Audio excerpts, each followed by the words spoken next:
Here we're going to be looking at a consolidation here for an intercompany lease here, and it's going to be for a direct financing lease. So for a direct financing lease here, the asset is transferred by the leaser.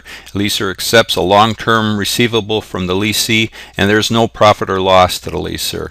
Only recognize future interest revenue as payments when they become due, and the leasee records an asset and debt, and the leaser records here a receivable from the leasee.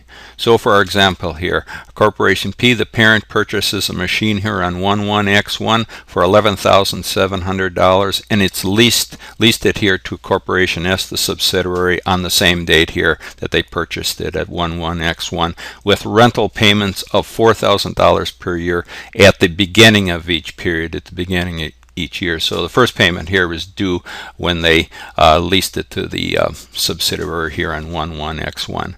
And the leasee here is going to, or the sub in this case, it will depreciate this capitalized cost here, the cost of the machine here of $11,700 for 5 years for on the straight line method here, or $2,350 per year.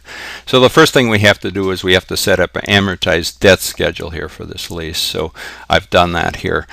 We've got the lease payment amount shown here, the periods shown here, and then the interest here for each period. That's based on the beginning balance for each period here, and we're looking at a 16% interest rate here. So then we've got the principal amount here paid on the lease, and then we have the balance here that's remaining here on the debt shown.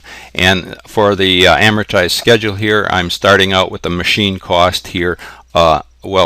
Our balance it's sitting in here. The machine cost was $11,700, and then the first payment was made here on 1/1/X1 when it was purchased here for $4,000, the payment. So the balance here is $7,700. So that is what our amortized debt schedule starts out with here, a balance of $7,700. Okay, now let's look at our journal entries for the separate corporations here. Corporation P, the parent, and Corporation S, the subsidiary. And we're going to be looking at 20X1, year 20X1 here. So for Corporation here for 20X1, on 1/1/X1, they had an asset here for capital lease, debit amount here for $11,700. That was the cost here of the machine. And then they have an obligation here for the capital lease, and that was the balance amount here of $7,700. That would be credited here. And then they made a cash payment here of $4,000. And then at the end of the year 12/31/X1, they had interest expense here of $1,232 and an interest payable here, a credit amount of $1,232, and that came off our amortized debt schedule here for the interest cost here. And then they also had a depreciation expense here of a debit amount here for $2,340 and an accumulated depreciation here for the capital lease here of $2,340, and that was based on that amortized straight line here for 5 years here over the cost of the machine. Okay, now for our journal entries here for 20X1, and we'll be looking at the parent Corporation P here. So on 1/1/X1, they had a lease payment receivable here, a debit amount of $10,000. Now that was the total amount here for the lease. So just going down to our payment amounts here, you can see we had those 3 payments totaling $10,000. And then they received the cash payment here of $4,000. And then the balance here, we go to an unearned income amount here of $2,296. Now that was the total cumulative interest here on the lease. So going up here to our amortized schedule, you can see our interest payments here, and then the cumulative amount here was $2,296. And then we had an accounts payable on the asset here of $11,700, and that was the machine cost here. And then for 12/31/X1, the end of the year, we had unearned interest income here of $1,232 and an interest income here of $1,232, a credit amount, and that came off here our amortized debt schedule here for of $1,232 for the interest.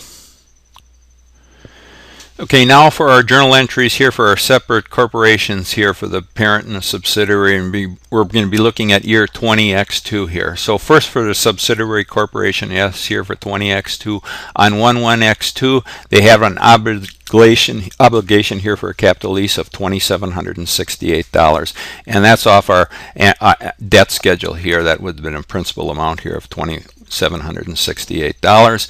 And then have an interest payable here of $1,232. That also comes off our amortization schedule here for the interest for the period here. And then they had a cash payment that they made here on the lease for $4,000. That would be credited here. And then at the end of the year, 1231X2 here, they had interest expense here of $789 and an interest payable here, credit amount here of $789. And that also comes off our amortized debt schedule here for 11X2 here. They have $789 of interest here. And then they also have a depreciation expense here of $2,340, a debit amount here, and an accumulated depreciation on this lease here of $2,340. And that was what we had calculated here before here, $2,350 or $40 for each year here. And then moving up here to Corporation P, the parent corporation here for 20X2 here. On 11X2 here, they received the cash payment of $4,000 and then debit that amount here, and then a credit here to the lease payment receivable of $4,000. And then at the end of the year here, 1231X1, they had unearned interest income here of $700, debit amount here for $789, and then they credit our interest income here for $789, and that comes off our amortized debt schedule here for the interest. Okay, now for our consolidating entries here for Corporation P, the parent, and the subcorporation S here, the subsidiary. And we're going to be looking at the end of the year here, 1231X1. And we're going to be looking at a partial worksheet here, which just involves the lease here. So first, let's go down here and look at the elimination here of the intercompany expense and revenue. So we have an interest expense here.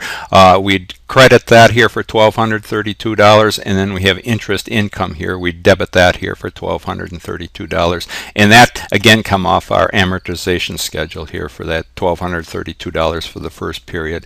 And then the next thing we have to do is we have to eliminate the intercorporation debt and interest payable here. So going over here, we have obligations on the capital lease here. We debit that for $7,700. Now that was the balance that was on the machine cost here after that first payment of $4,000. And then we have debit here to interest payable of $1,232. That come off our amortization for our debt for that period. And then we have a lease payment or unearned interest income here of $1,064. Now that also comes off our amortization schedule here, and that's for the last two periods here, $789 plus $275 for a total of $1,064. And then the balancing amount would go here to lease payments receivable here of $10,000, and that also comes off our amortization debt schedule here, and that was the total lease payments receivable here of $4,000 plus $2,000 here for $10,000. So that was for the total of the lease here. Okay, next we have to reclassify this lease here. So from the leaser's assets and related accumulated depreciation on the lease, it should be reclassified as a normal productive asset rather than property here under a direct financing lease in this case. So moving over to our worksheet here. So for our capital leased assets, we'd credit that for $11,700, and then for the accumulated depreciation here on this capital lease, we'd debit that here for $2,370. And then our balancing amounts would go to a property, plant, and equipment here. We'd debit that for $11,700, and then accumulated depreciation here on property, plant, and equipment, we'd credit that here for $2,370. Okay, now for our income distribution here between the Corp P, the parent, and subcorporation S here, the subsidiary. Now for consolidated net income is not changed here because equal amounts here of interest expense and revenue were eliminated. Therefore, the income distribution between the parent and the subsidiary corps is not changed due to the direct financing lease. So anything that went on here for a direct financing lease didn't affect here the income distribution here for the subsidiary and the parent corporation.